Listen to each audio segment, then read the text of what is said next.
Ha pasado de tener problemas con la verdad a tener problemas con los que la cuentan. Su concepción bananera del poder no tiene fin.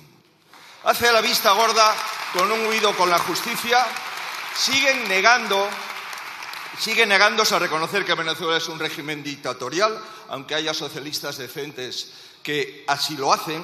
Quita recursos a la sanidad y a la educación de todos los españoles para financiar el cupo independentista y para tener un cargo, léase el último, el Banco de España, es necesario estar en sus grupos de WhatsApp.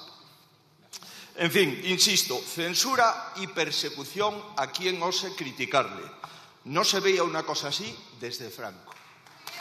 La cuestión es que, ¿para qué todo esto? Sus casos de corrupción siguen todos abiertos y la legislatura parece bastante cerrada. Ni socios parlamentarios estables, ni presupuestos asegurados, ni proyecto para la mayoría.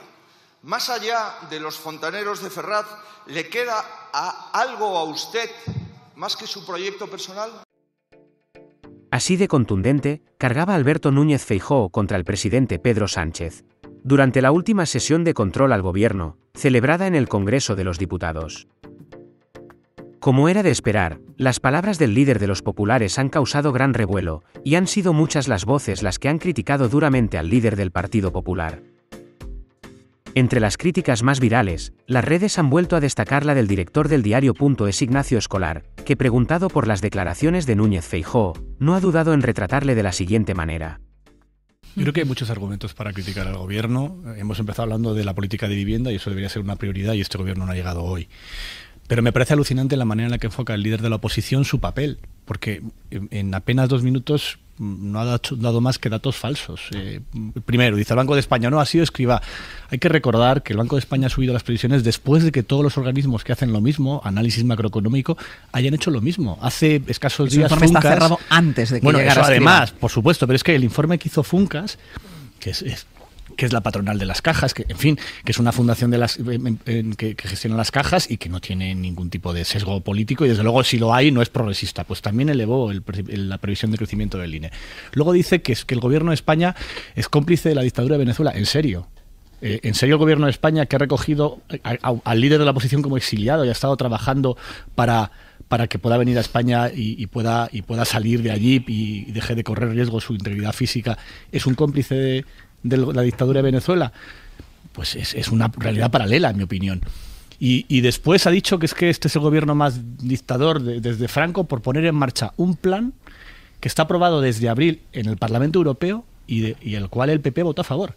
Porque todo esto que está presentando Sánchez en relación con los medios, lo que ha hecho sobre los medios, hay más medidas en el plan y a mí muchas de ellas me parecen bien, como por ejemplo que haya una sanción para el político, el parlamentario que oculte sus datos en su declaración de bienes, pero lo que plantea para los medios, que es básicamente crear un registro de medios donde figure la financiación de los medios y su propiedad, es lo que viene en el Reglamento Europeo que aprobó con una mayoría absolutísima. Con los votos del Partido Popular. Con los votos del Partido Popular, bueno, solo se opuso Vox allí, solo votó en contra Vox en Europa. ¿Cómo es posible que el PP, que vota a favor de unas medidas en Europa, llegue aquí y diga que es una dictadura? Es que no doy crédito, en realidad. Me parece una muestra terrible del nivel bajísimo en el que tenemos ahora mismo el debate parlamentario. Es todo pura demagogia, no soporta la más mínima repaso factual de los hechos. Pero es que vuelvo al literal de lo que se está aprobando, o lo que se está proponiendo, de lo que se ha aprobado en Europa y lo que se propone en España. En Europa no solamente se regula el derecho a la libertad de información en esa ley, claro que sí, pero es que la manera de garantizar ese derecho a la información también pasa por regular a los medios. Y eso lo hace la ley europea y te pone obligaciones a los medios de comunicación. Uno, de transparencia. No es de recibo que sea anónimo la propiedad de quienes son unos actores tan importantes en el debate público como los medios de comunicación. Y eso Europa va a obligar... Bueno, pues entonces, ¿cuál es tu crítica al plan del gobierno? Porque va de eso. 2, no puede ser que las administraciones públicas, o algunas de ellas, se dediquen a repartir los recursos públicos para favorecer a los medios afines y perjudicar a los que no lo son. Y eso en España pasa mejor todos discriminar los días. A los que te interesan positivamente. No, mejor que no haya discriminación para ninguno. Bien, pero ¿qué es lo que pide la regulación europea y bien, qué es lo que está intentando aplicar el gobierno de España? No es lo que viene... Bueno, a mí he oído tantas cosas, hemos oído que España es una dictadura y que el cambio climático no existe, pero si las cosas que se oyen en la realidad va a un mundo importantísimo. Y vuelvo al detalle de la ley. ¿De verdad cuál es la amenaza en que exista un registro donde se sepa quiénes son los dueños de los medios de comunicación ¿A qué código deontológico externo están adheridos? Que es otra cosa que también exige la legislación europea. ¿Quiénes son?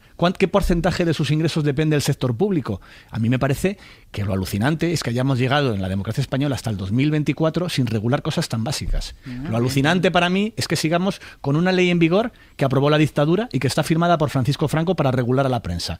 Porque no nos pensemos que no existe regulación a la prensa, existe una de la dictadura.